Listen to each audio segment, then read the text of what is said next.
오늘 본문은 이스라엘 백성들이 왕을 요구하고 있는 내용입니다. 이스라엘은 건국 초기부터 왕 없이 하나님께서 직접 다스리는 소위 신정 국가였습니다. 하나님께서 이스라엘의 왕이 되시고 이스라엘은 하나님의 백성이 되는 그런 나라였습니다. 그러나 이제 이스라엘 백성들은 다른 왕을 갖고 싶어 합니다. 주변의 이방 나라들을 보니까 모든 왕들을 중심으로 나라가 든든하게 서 있었던 것입니다. 전쟁에 있을 때도 보니까 왕이 앞장서서 나가서 그 전쟁을 통솔 했습니다. 이런 왕정 정치를 부러워했던 이스라엘 민족이 자신들에게도 왕을 세워달라고 요청한 것입니다. 겉으로 보기에는 사무엘의 아들이 타락했다고 하는 이유였지만은 사실은 이방 나라들처럼 왕정 정치를 통해서 강력한 국가를 세우려고 하는 욕망을 갖고 있었습니다. 5절 말씀을 우리 한번 보실까요? 그들이 사무엘에게 말하였다. 보십시오. 어른께서는 늙으셨고 아드님들은 어른께서 걸어오신 그 길을 따라 살지 않습니다. 그러므로 이제 모든 이방 나라들처럼 우리에게 왕을 세워주셔서 왕이 우리를 다스리게 하여 주십시오. 이스라엘의 모든 장로들이 사무엘을 찾아가서 이방 나라들과 같이 이스라엘 민족을 다스릴 왕을 세워달라고 요청하였습니다. 가짜 배고픔이라는 게 있다고 그래요. 가짜 배고픔. 요즘 다이어트를 우리가 많이 하고 있는데 다이어트를 하다가 실패하는 원인 중에 하나가 바로 이 가짜 배고픔에 속아 넘어가는 것이라고 합니다. 식사를 한 지 얼마 안 됐는데 계속 입이 심심하고 그죠? 배고픔을 느낀다는 거예요. 하지만 이 배고픔은 실제로 배가 고픈 것이 아니고 수분이 부족했기 때문이라고 합니다. 수분이 부족하다라고 하는 그 몸의 신호라고 그래요. 우리의 뇌는 수분이 부족한 것과 배가 고픈 것을 잘 구별하지 못한다고 합니다. 대부분이 수분이 부족할 때 나타나는 증상이 배고플 때 느끼는 증상과 거의 똑같다고 합니다. 그런데 이 사실을 모르고 그냥 음식을 먹게 되면 어떤 일이 일어납니까? 다이어트는 항상 내일부터, 그죠? 또 실패, 다이어트를 실패하게 됩니다. 지금 이스라엘 백성들이 하나님께 왕을 요구하는 이 행동은 이와 비슷합니다. 수분 부족이라고 하는 이 본질적인 이유를 모른 채 음식으로 해결하는 것과 똑같다는 것입니다. 이스라엘 주변 나라들과 전쟁을 치르면서 어떤 생각이 들었냐 하면 우리도 이제는 시스템을 구축해야 되겠다 이런 생각을 하게 되었어요. 시스템이 부족해서 실패했다 이렇게 생각을 한 것이죠. 시스템을 구축하는 방편이 바로 왕을 도입하는 왕정 제도를 도입하는 것이었습니다. 그런데 이것은 믿음의 눈으로 해석하지 못한 결과입니다. 믿음의 눈으로 보면은 이스라엘이 주변 국가들로부터 침략을 당한 이유가 있었다는 것입니다. 그것은 바로 그들의 죄악 때문이었습니다. 사사시대를 여러분 한번 보세요. 이스라엘이 범죄할 때마다 주변 나라들이 쳐들어오기 시작했습니다. 그러면 백성들이 또 회개를 합니다. 하나님 잘못했습니다. 말씀대로 살겠습니다. 이때 하나님께서는 사사를 선택해서 그 적들을 물리쳐 줬습니다. 그래서 그들이 전쟁에서 벗어나는 방법은 하나님께 용서를 구하고 하나님과의 관계를 다시 회복하는 것이었습니다. 그런데 이스라엘 백성들은 지금 다른 생각을 하고 있어요. 이것은 시스템의 문제다. 어떤 조직력의 문제다. 이렇게 파악했습니다. 그래서 어떻게 합니까? 왕정 시스템이 답이다. 지금까지 신성 시스템으로 애써 왕정 시스템으로 바꾸기를 원했던 것입니다. 사무엘은 이와 같은 이스라엘의 요청을 기뻐하지 아니했어요.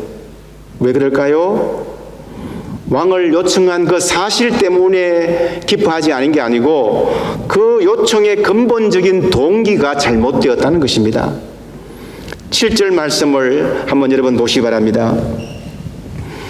주께서 사무엘에게 말씀하셨다. 백성이 너에게 한 말을 다 들어주어라. 그들이 너를 버린 것이 아니라 나를 버렸어 자기들의 왕이 되지 못하게 한 것이다.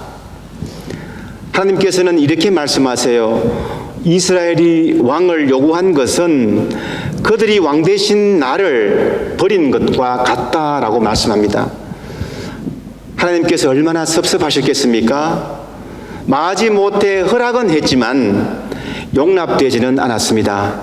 왕을 요구하는 이스라엘 모습을 하나님께서는 기뻐하시지 않으셨다는 것입니다. 이것은 하나님의 통치를 거부하는 것이기 때문입니다. 이스라엘은 하나님의 선택한 백성이고 하나님께서 통치하시는 나라였습니다. 이것이 그들의 정체성이었어요. 떠돌이 백성이었는데, 유랑하는 민족이었는데 아브라함을 택해서 민족을 이루게 하셨고, 모세를 통해서 이집트 노예에서 해방시키셨고, 홍해를 건넜고, 광야를 거쳐서 이제 가나안 땅에 들어왔습니다.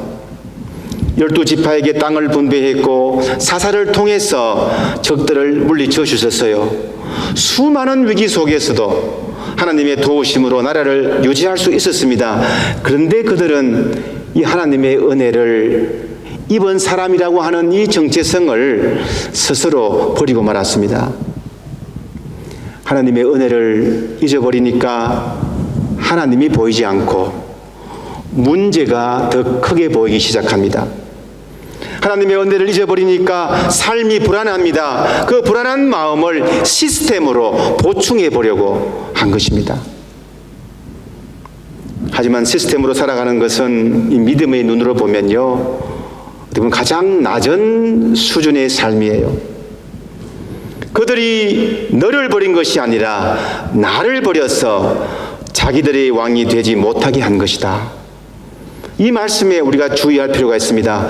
왕정 시스템으로 돌아가는 것은 오히려 믿음의 후퇴입니다. 나를 버려서 라는 표현이 그렇습니다.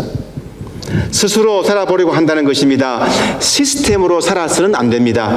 믿음으로 살아야 돼요. 하나님의 은혜로 살아가야 한다는 것입니다. 참으로 안타까운 일입니다. 믿음의 행진을 계속해야 그래야 성장할 수 있는데 또다시 내려옵니다. 초등학교를 졸업했으면 중학교로 올라가고 세컨더리로 올라가고 해야 되는데 또다시 믿음의 클래스가 1학년 1반이에요. 9절 말씀을 한번 여러분 보시기 바랍니다. 그러니 너는 이제 그들의 말을 들어주되 엄히 경고하여 그들을 다스릴 왕의 권한이 어떠한 것인지를 알려주어라. 말을 들어주기는 하되 어떻게 하라고 했습니까? 엄히 경고해라. 반드시 알게 하라는 것입니다. 왕정 시스템으로 가면은 거기에는 어떤 어려움이 있는지를 분명히 경고해라는 말씀이에요. 오늘 본문 이후부터 나오는 내용이 그것입니다. 그 내용을 요약하면 이런 것입니다. 왕정 국가가 되면은 백성들이 현재 가진 자유를 빼앗기게 될 것이고 모두 왕의 종과 노예가 된다는 경고입니다. 왕이 없었을 때는 내지 않아도 되는 그 세금도 많이 부과를 해야 된다라고 경고하고 있습니다. 지금 하나님께서는 사무엘의 입술을 통해서 또 이스라엘을 교육하고 있어요. 출애굽 때와 같이, 시내 산에서와 같이, 광야 때와 같이, 모세와 같이 또 지금 그 교육을 반복하고 있습니다. 또 기초교육입니다. 하나님의 말씀을 기초부터 가르칩니다. 은혜를 만끽하고 믿음 생활을 즐기며 감사하면서 뛰고 달리며 앞으로 나가야 할 그 신앙이 또 후퇴해서 기초교육을 받고 있다는 것입니다. 사랑하는 성도 여러분, 하나님의 은혜를 잊어버리면 또 내려가야 합니다. 은혜 안에 서지 못하면 또 기초부터 다시 훈련해야 합니다. 오늘 본문은 저희 지금 저희들도 하나님의 백성, 이스라엘 백성들처럼 하나님의 은혜를 잊어버린다면 또다시 내려가야 한다고 하는 것을 저희들에게 경고하고 있는 말씀이에요. 그러므로 우리는 언제나 하나님의 은혜를 기억하고 고백할 수 있어야 됩니다. 매 순간 나와 함께 하신 하나님의 은혜를 깨닫고 감사할 때에 더욱 힘차게 하나님의 행진, 믿음의 행진을 우리가 할 수 있게 되는 것입니다. 세상의 방식으로 자꾸 시스템 타령을 해서는 안 돼요. 저희들은 믿음을 생활하면서도 종종 나에게, 우리 가정에, 우리 자녀의 삶에 시스템이 문제구나라고 말합니다. 우리 직장에, 우리 교회에 시스템이 문제구나 이렇게 생각할 때가 많습니다. 그래서 이것도 고쳐보고 저것도 해보고 남들 하는 것보다 더 많은 것으로 해봅니다. 그러나 너무 시스템을 구축하기 위해 정신이 없다면은 그저 세상 따라가기에 바쁠 뿐입니다. 뭔가 될 것 같아요. 답이 나올 것 같아요. 그러나 분명한 것은 우리가 하나님의 백성인 것을 잊어버릴 수가 있습니다. 우리가 하나님의 백성이라는 사실을 잊어버리면은 홍수같이 밀려오는 이 세상의 거대한 조류에 휩싸일 수밖에 없습니다. 공허한 여론에 휩싸입니다. 믿음의 본질을 잊어버립니다. 하나님의 은혜 말씀보다는 다른 대체물, 얼터너티브를 찾기 시작합니다. 세상의 왕을 찾습니다. 본질이 없으니까 자꾸 본질을 대체하고 싶은 그 무언가에 몰두하게 된다는 것입니다. 저희들이 믿는 사람들이면서 어떤 문제에 대해서 기도하지 않으면서도, 말씀대로 살지 않으면서도 자꾸 시스템을 탓하면서 시스템을 바꾸려 한다는 것입니다.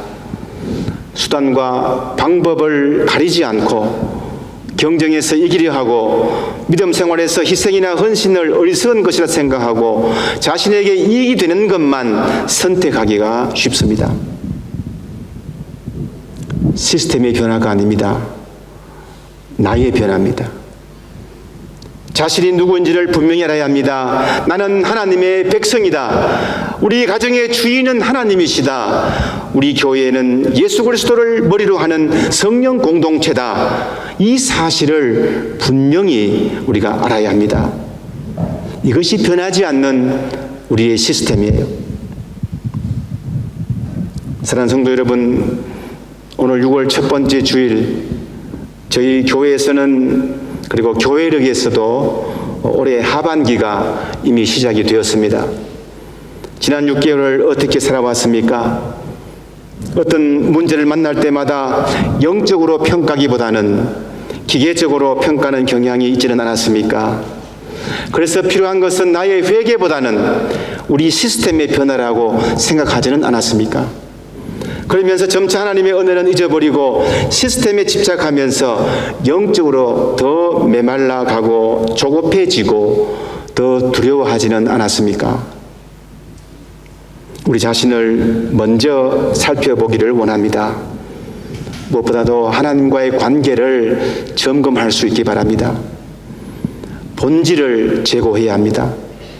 믿음 생활은 본질에 대한 훈련이요, 본질을 잡으려고 하는 처절한 투쟁이요, 싸움입니다. 교회도 마찬가지예요.